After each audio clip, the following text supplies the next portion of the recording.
Hello everyone, welcome to my YouTube channel exam study zone. आज की इस video में मैं प्रॉफिट एंड लॉस के कुछ क्वेश्चन डिस्कस करने वाली हूं। तो लास्ट तक वीडियो को ज़रूर देखिएगा, क्योंकि अगर आपको बेसिक क्वेश्चन समझ में आ गए कि किस तरीके से सॉल्व करना है, तो अगर ट्रिकी क्वेश्चंस भी पूछे जाएंगे तो आप अच्छी तरीके से समझ के उनको सॉल्व कर सकते हैं। बट अगर आपको बेसिक क्लियर नहीं होगा तो उस केस में फिर अगर थोड़े से ट्रिकी क्वेश्चंस पूछे जाएंगे तो उनको समझने में बहुत ज़्यादा टाइम चला जाता है और क्वेश्चन सॉल्व नहीं हो पाते हैं। इसलिए बेसिक क्वेश्चंस को समझना बहुत ज़्यादा ज़रूरी है। तो यहाँ पर मैं कुछ ऐसे ही क्वेश्चंस को डिस्कस करने वाली हूँ। तो चलिए स्टार्ट करते हैं आज के इस वीडियो को। देख लेते हैं कि फर्स्ट क्वेश्चन हमसे क्या पूछ रहा है। If the cost price of a watch is 450 rupees and the selling price is 500 rupees, then how much profit will a shopkeeper make. यानी कि एक वॉच है जिसकी की कॉस्ट प्राइस है 450 रुपीज़, सेलिंग प्राइस है 500 रुपीज़। हमसे पूछा जा रहा है कि इस केस में शॉपकीपर को कितने का प्रॉफिट होगा। बहुत इजी क्वेश्चन है, देख लेते हैं इसको कैसे सॉल्व करना है। तो यहाँ पे क्या क्या चीज़ें गिवन है ये देख लेते हैं। तो यहाँ पर हमें दिया हुआ है cost price equals to 450 rupees, selling price है 500 रुपीज़। प्रॉफिट हमें निकालना है। प्रॉफिट का फॉर्मूला क्या होता है? Profit equals to selling price minus cost price. Selling price दिया हुआ है 500 रुपीज़ माइनस कॉस्ट प्राइस दिया हुआ है 450 रुपीज़ इक्वल्स टू, तो प्रॉफिट आ गया 50 रुपीज़। तो इस तरीके से आप प्रॉफिट निकाल सकते हैं। बहुत इजी क्वेश्चन था और बहुत बेसिक क्वेश्चन था।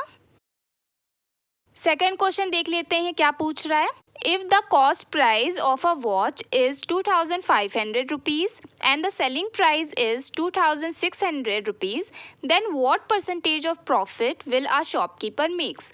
तो यहाँ पर बेसिकली ये कहा जा रहा है कि एक वॉच है जिसका कि कॉस्ट प्राइस है 2500 रुपीज़, सेलिंग प्राइस है 2600 रुपीज़। तो हमें निकालना है प्रॉफिट परसेंटेज, यानी कि उस शॉपकीपर को जो प्रॉफिट हुआ है उसका प्रॉफिट परसेंटेज निकालना है। तो यहाँ पे हमसे प्रॉफिट नहीं पूछ रहे हैं, यहाँ पे हमसे प्रॉफिट परसेंटेज पूछ रहे हैं। ठीक है, तो इसको किस तरीके से सॉल्व करना है। सबसे पहले हमें जो जो इन्फॉर्मेशन यहाँ पे दी हुई है उसको सबसे पहले हम लिख लेते हैं। तो cost price equals to 2500 rupees, selling price equals to 2600 rupees.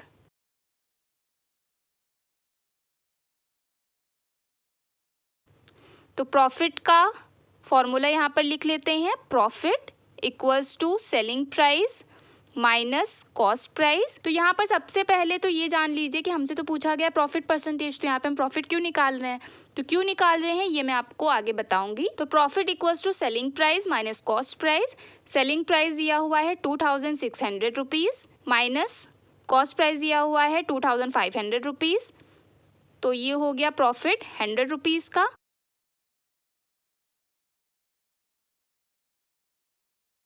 अब हमें निकालना है प्रॉफिट परसेंटेज। तो यहाँ पर सबसे पहले प्रॉफिट परसेंटेज का फॉर्मूला लिख लेते हैं, जो कि होता है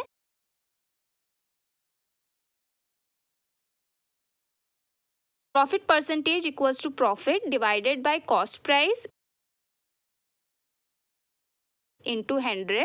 तो यहाँ पर देखिए प्रॉफिट इस फॉर्मूले में दिया हुआ है, इसलिए यहाँ पर सबसे पहले मैंने प्रॉफिट निकाला। तो इसको कैलकुलेट कर लेते हैं। प्रॉफिट की जगह पे लिख दिया 100 रुपीज़, क्योंकि प्रॉफिट हुआ था 100 रुपीज़ का।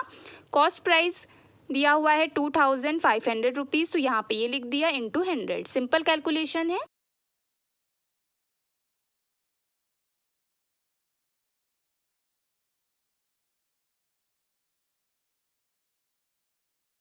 तो प्रॉफिट परसेंटेज यहाँ पे कितना आ गया 4, यानी कि 4% का प्रॉफिट हुआ है उस शॉपकीपर को। तो ये क्वेश्चन आपको समझ में आ गया होगा, बहुत इजी है। अब देख लेते हैं कि थर्ड क्वेश्चन हमसे क्या पूछ रहा है।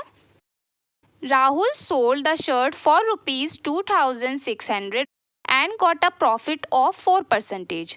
Then calculate the cost of the shirt at which Rahul bought his shirt. तो इस क्वेश्चन में बेसिकली ये पूछा जा रहा है कि राहुल ने एक शर्ट है जिसको कि सेल किया 2600 रुपीज़ में और उसे प्रॉफिट हुआ 4% का। तो उसने किस प्राइस पे उस शर्ट को परचेज किया था, यानी कि किस प्राइस पे उसने उस शर्ट को खरीदा था। तो हमें वो प्राइस निकालना है, यानी कि बेसिकली इस क्वेश्चन में कॉस्ट प्राइस निकालने के लिए कहा जा रहा है उस शर्ट की। तो यहाँ पे क्या क्या चीज़ें गिवन है ये देख लेते हैं। तो सेलिंग प्राइस हमें दिया हुआ है 2600 रुपीज़।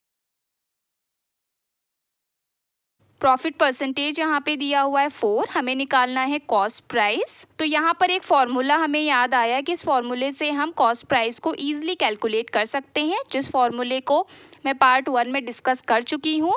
हमें सेलिंग प्राइस दिया हुआ है, प्रॉफिट परसेंटेज दिया हुआ है, कॉस्ट प्राइस निकालना है। तो इस केस में कौन सा फॉर्मूला यूज़ किया जाएगा? Cost price equals to selling price divided by 100 plus profit percentage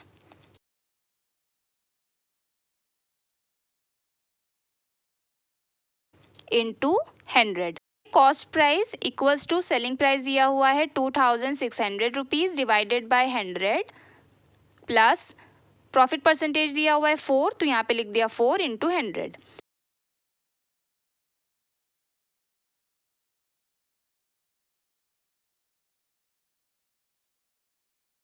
simple calculation है, तो इसको कट कर दीजिए। तो ये आ गया आपके पास 25।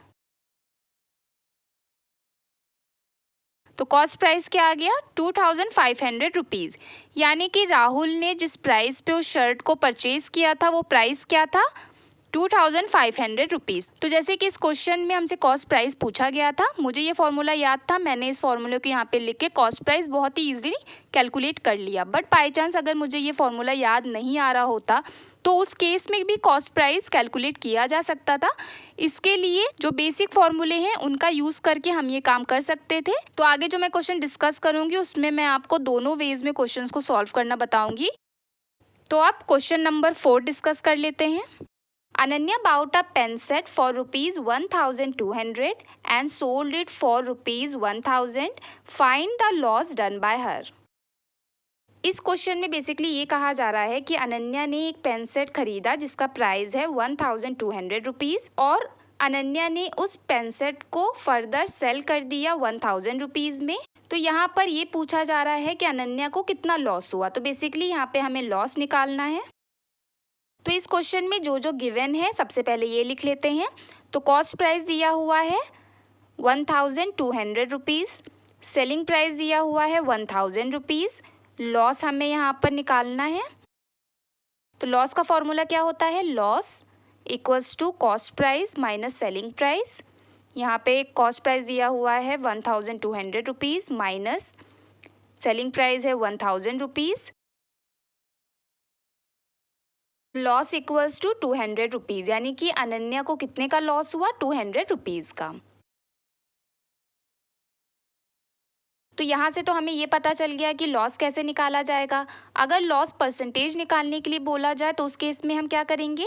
फॉर एग्जाम्पल कॉस्ट प्राइस दिया हुआ है 500 रुपीज़, सेलिंग प्राइस दिया हुआ है 450 रुपीज़। तो इस केस में अगर हमसे लॉस परसेंटेज पूछा जाए तो ये कैसे कैलकुलेट किया जाएगा? तो यहाँ पर सबसे पहले आपको निकालना होगा कि कितने का लॉस हुआ है। तो loss equals to cost price minus selling price. तो यहाँ पे कॉस्ट प्राइस दिया हुआ है 500 रुपीज़ माइनस सेलिंग प्राइस दिया हुआ है 450 रुपीज़। तो ये हो गया 50 रुपीज़, यानी कि लॉस यहाँ पर आ गया 50 रुपीज़।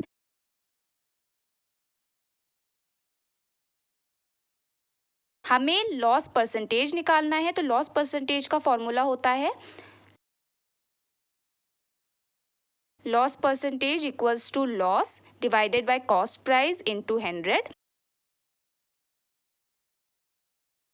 लॉस हम कैलकुलेट कर चुके हैं, तो लॉस की जगह पे लिख देंगे 50 डिवाइडेड बाय कॉस्ट प्राइस यहाँ पे दिया हुआ है 500 रुपीज़। तो ये 500 लिख दिया इंटू 100।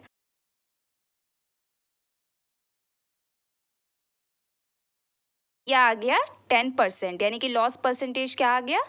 10%। अगर कॉस्ट प्राइस 500 रुपीज़ है, सेलिंग प्राइस 450 रुपीज़ है, तो उस केस में कितना परसेंटेज लॉस हुआ? 10% का। तो इस तरीके से आप लॉस और लॉस परसेंटेज निकाल सकते हैं। नेक्स्ट क्वेश्चन देख लेते हैं, क्वेश्चन नंबर 5।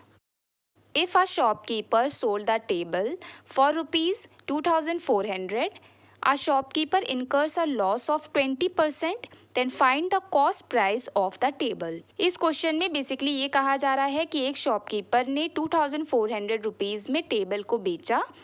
इसमें शॉपकीपर को 20% का लॉस हुआ, तो टेबल का जो कॉस्ट प्राइस है वो हमसे कैलकुलेट करने के लिए कहा जा रहा है। यानी कि कॉस्ट प्राइस पूछा जा रहा है टेबल का, तो इसको हम किस तरीके से निकाल सकते हैं। तो यहाँ पर क्या क्या चीज़ें गिवन है।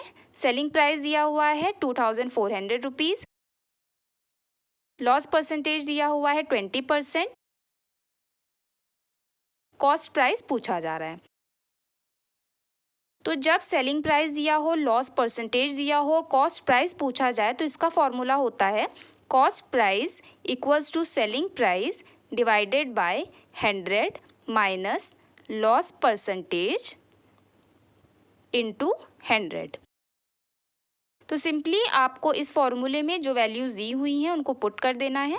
तो सेलिंग प्राइस की जगह पर लिख दिया 2400 divided by 100 minus loss percentage दिया हुआ है 20%, तो यहाँ पे लिख दिया 20 इंटू 100।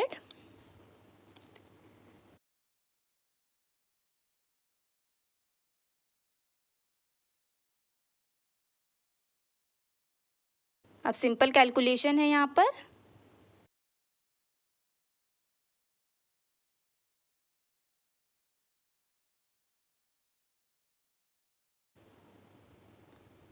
तो ये आ गया 3000 रुपीज़, यानी कि उस टेबल का जो कॉस्ट प्राइस था वो था 3000 रुपीज़। तो इस फॉर्मूले में वैल्यूज़ पुट करके हमने बहुत ही ईजिली कॉस्ट प्राइस यहाँ पे कैलकुलेट कर लिया। फॉर्मूला याद नहीं आ रहा है या फॉर्मूला नहीं पता है, तो उस केस में आप बेसिक फॉर्मूले का यूज़ करके भी इस क्वेश्चन को सॉल्व कर सकते हैं। कैसे कर सकते हैं, यहाँ पर देख लीजिए। सेलिंग प्राइस दिया हुआ है 2400 रुपीज़, लॉस परसेंटेज दिया हुआ है 20%, कॉस्ट प्राइस निकालना है। ठीक है, इतनी वैल्यूज़ हमें गिवन है, ये हम जानते हैं। तो सबसे पहले लॉस परसेंटेज का फॉर्मूला लिख लेते हैं। Loss percentage equals to loss divided by cost price into 100। तो लॉस परसेंटेज यहाँ पे दिया हुआ है 20%, तो यहाँ पे लिख लीजिए 20 इक्वल्स टू लॉस का फॉर्मूला होता है cost price minus selling price. तो कॉस्ट प्राइस हमें नहीं पता है, यही हमें निकालना है। तो यहाँ पे लिख दिया cost price minus selling price, यहाँ पे दिया हुआ है 2400 rupees divided by cost price into 100। Cost price चला गया इधर, तो ये आ गया 20 into cost price equals to 100 into cost price minus 2400 into 100। Simple calculation है। ये माइनस में है तो इसको इधर ले जाएंगे तो ये हो जाएगा प्लस में।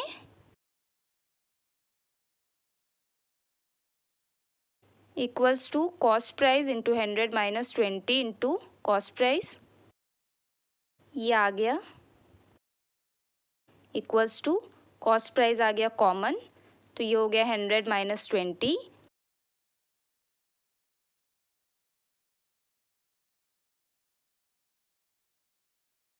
तो ये आ गया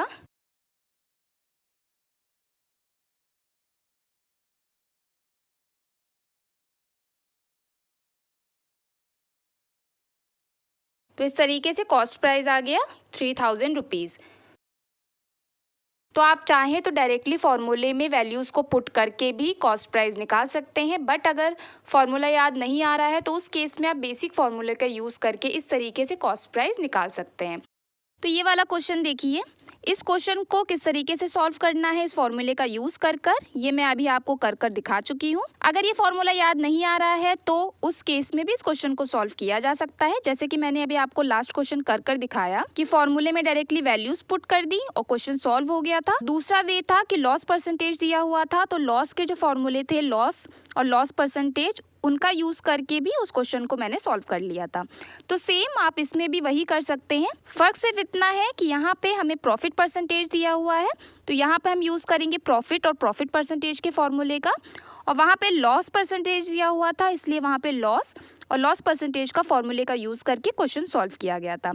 तो करने का तरीका सेम है, बस ये ध्यान रखना है कि अगर प्रॉफिट परसेंटेज दिया हुआ है तो प्रॉफिट के फॉर्मूले के यूज़ करेंगे, लॉस परसेंटेज दिया हुआ है तो लॉस के फॉर्मूले के यूज़ करके क्वेश्चन को बहुत ईजी वे में सॉल्व किया जा सकता है। तो नेक्स्ट वीडियो में मैं प्रॉफिट एंड लॉस के और क्वेश्चंस को डिस्कस करूंगी। इसके अलावा मैंने और भी वीडियोस अपलोड की हुई हैं, अगर आप देखना चाहते हैं तो इस वीडियो के डिस्क्रिप्शन बॉक्स में आपको लिंक मिल जाएगी, आप वहां से जाके डायरेक्टली देख सकते हैं। वीडियो पसंद आई हो तो वीडियो को लाइक करना मत भूलिएगा।